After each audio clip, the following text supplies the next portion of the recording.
St. Augustine prayed, "Command what you will, O Lord, but give what you command. Command what you will, O Lord, but give what you command." St. Catherine of Siena was once told by His Majesty, "I am he who is, and you are she who is not." God often picks the littlest ones, who are little nothings in the eyes of the world, and these, the simple ones, do some of His greatest works. He commands them, they obey Him, and He gives them all that is needed to perform His astonishing reversals. How important it is to remain childlike in responding to the graces of God. As I hope to show, this is certainly true of St. Bernadette Soubirous, the visionary of the Lord's apparitions. She came into this world on Sunday, January 7th, 1844, at the Bowley Mill in Lourdes. She would be the oldest of 9 children. From the age of 6, she suffered asthmatic attacks that plagued her throughout life. Francois Soubirous, her father, worked hard, but his generosity in hard times caused the family to leave their mill and seek refuge in a one-room hovel called the dungeon. This very place was previously used as the city jail.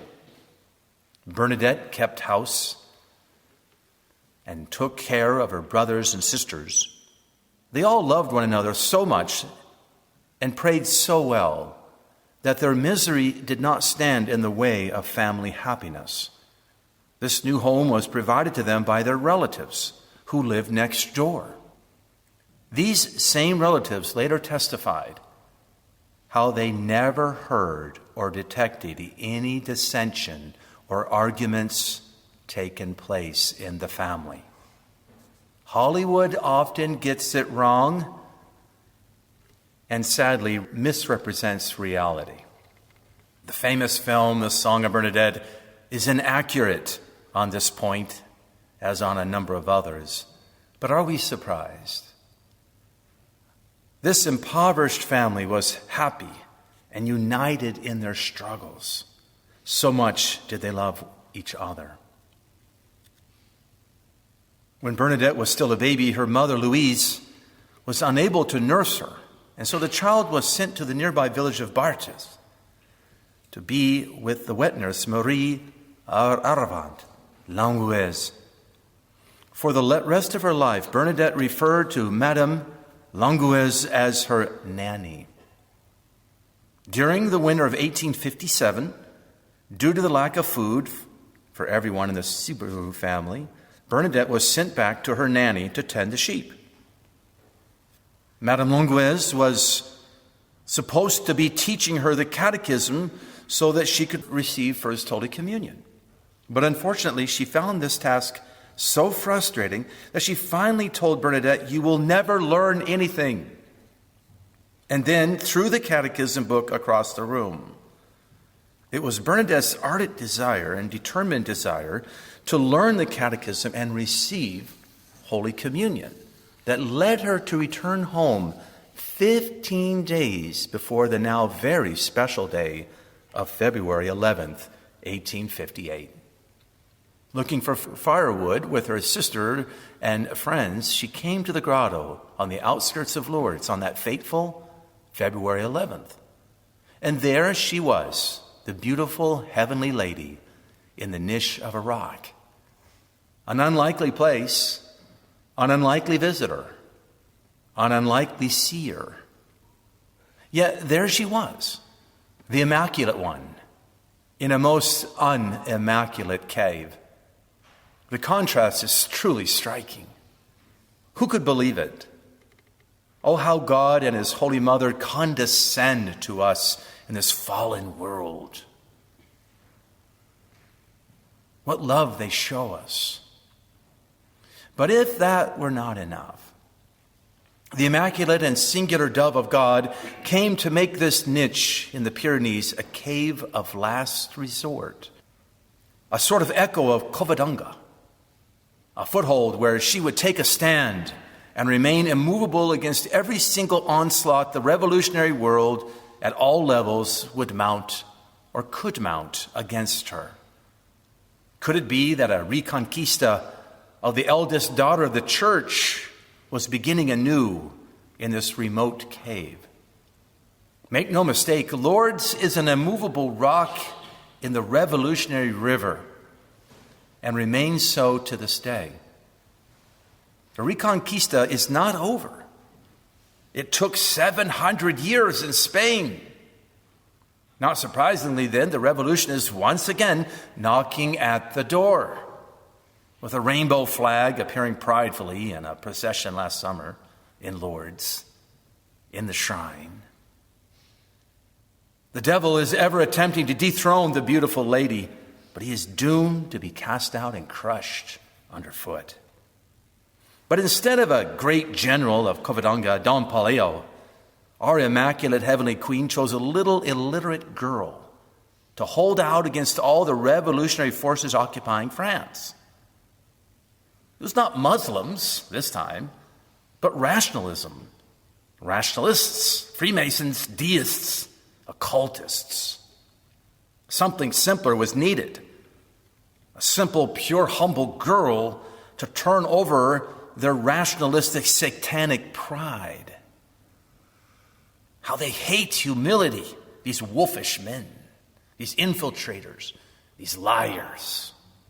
How they hate purity of heart and purity of body. As Our Lady remained in the niche, quiet, graceful, heavenly, majestic, Bernadette, her general, had to hold out in this world as her representative. She would face the forces. And so all the revolutionary efforts to smash the rock of Massabielle would focus on this little illiterate girl. And hold up she did, often reflecting the beautiful lady in a rapture, such that grown men looked upon her and wept and converted. She thus became an unsuspecting counter-revolutionary that no one could move or get past. Not hell, nor the Freemasonic communistic journalists, scientists, pseudoscientists, psychologists, lots of those tried, occultists, nor the governmental officials, nor the craftiness of men in trickery and deceit, nor even those close to Bernadette, namely the religious and friends and family unwittingly taking the part of the revolution. Bishop Pierre Cauchon tried to bring down Joan of Arc in order to attack the credibility of the King of France and bring him down. And they did not want that man reigning over them. The revolutionary men of 19th century had the same idea regarding Bernadette. Ruin her and you ruin Lourdes. Bring her down and you'll bring the lady out of that niche. But like Cauchon, all their efforts came to no avail. Like St. Joan before her, St. Bernadette held her ground, spoke well, never contradicted her testimony over years and years, and died facing the cross, holding in her arms, even making the sign of the cross. What a wonder is Bernadette. How did she accomplish this? She kept her focus on the niche, keeping Satan and his river and band of helpers behind her. She fell in love with the lady. She followed and imitated her every move. She smiled when she smiled, and she was sad when she was sad. But what is more, Bernadette started her victorious campaign by trying to make the sign of the cross and could not do so until Our Lady taught her how. Herein lies the answer to her strength, her courage, her perseverance. The Immaculate Lady in the niche teaching her how to know her place and take her place and obey the commands of God, who always gives what he commands. Bernadette kept to her place and faced every trial with immobility and undaunted courage, a true friend of the cross to the end. Now let's consider in more detail how St. Bernadette stayed the course. These might be great things to practice for Lent. First, as noted, she looked up to the lady in the niche, knelt down and prayed the rosary. Thus, she received the heavenly power to endure the earthly forces arrayed against her. Even when the river Gave rose up with a cacophony of voices commanding her to get out of there or else, she remained firm and focused on the lady. It was her union as a pure, chaste slave of Mary that gained the victory. Consecration to Our Lady. Very important. Giving her everything, ourselves and all we own.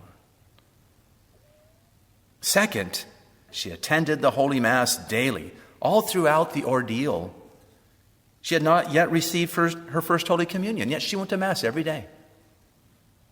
She understood that the Mass opens the doors of heaven, not just the tabernacle for Holy Communion. The priest, by his motions, shows that he's taking something of the heavenly and bringing it down to us to overcome the earthly. And we should add, Bernadette went to confession often. It was Father Pomian, Father Apple in English, her confessor, who greatly helped her maintain course through her trials. He was a mainstay for her.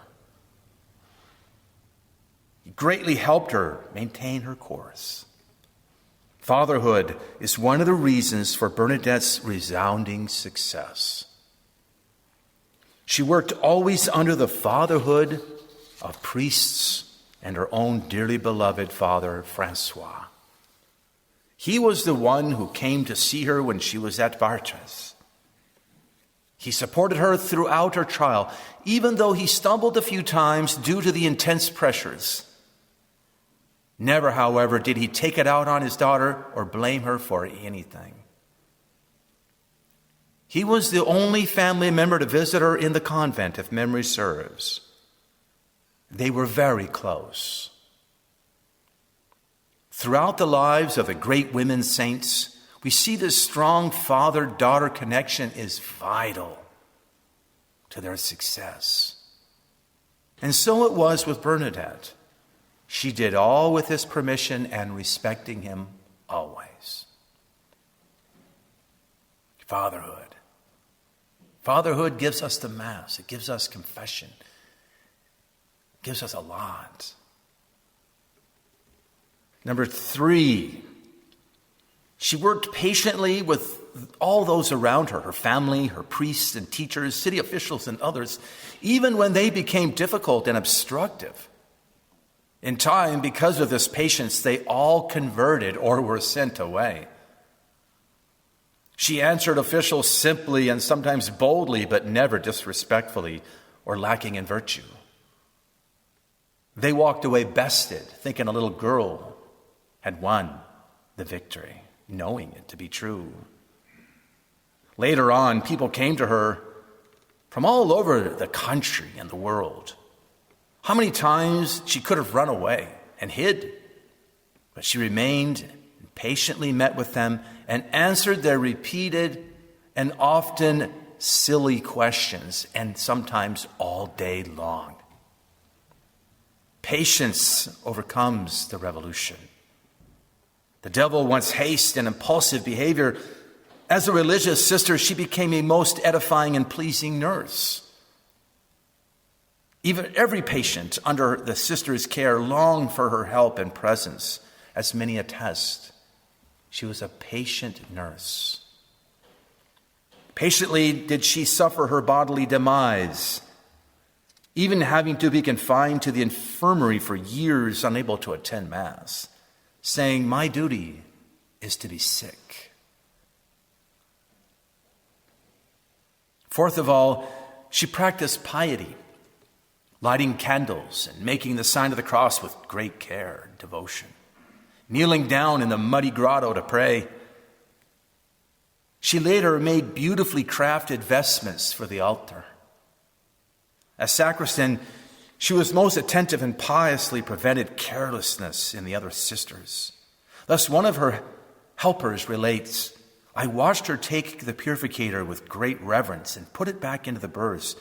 You would have thought she was praying while handling these objects. So great was the reverence with which she treated them.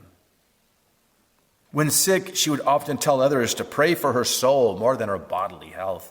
Piety helps us understand the hierarchy and order of things.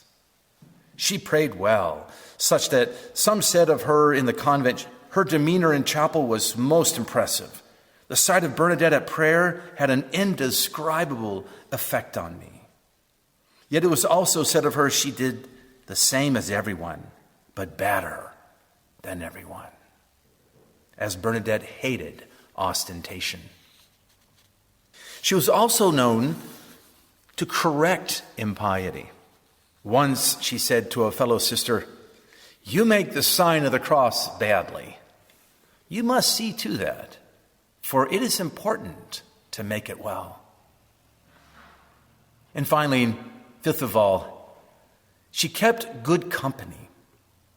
Her family, relatives, and friends, even though they struggled with her at times, were there for her and with her. In the company of saints, we become saints. All of these things made Bernadette an outstanding counter-revolutionary, immovable, patient, courageous, completely victorious. We are all unsuspecting counter-revolutionaries now. There is no escaping it. We are now in the same place as Bernadette. God wills it. God provides us what he commands to do as this saintly soul did. Otherwise, we will surely be numbered among those she feared more than anything on earth and under the earth. Bad Catholics. St. Bernadette died making the sign of the cross as her companions prayed, Jesus, Mary, Joseph, have pity on her, protect her. To this day, the revolution cannot even get to her body as it remains beautifully incorrupt. May Blessed Mary and all the saints intercede for us with the Lord so that we may obtain grace and salvation from him who lives and reigns forever and ever. Amen.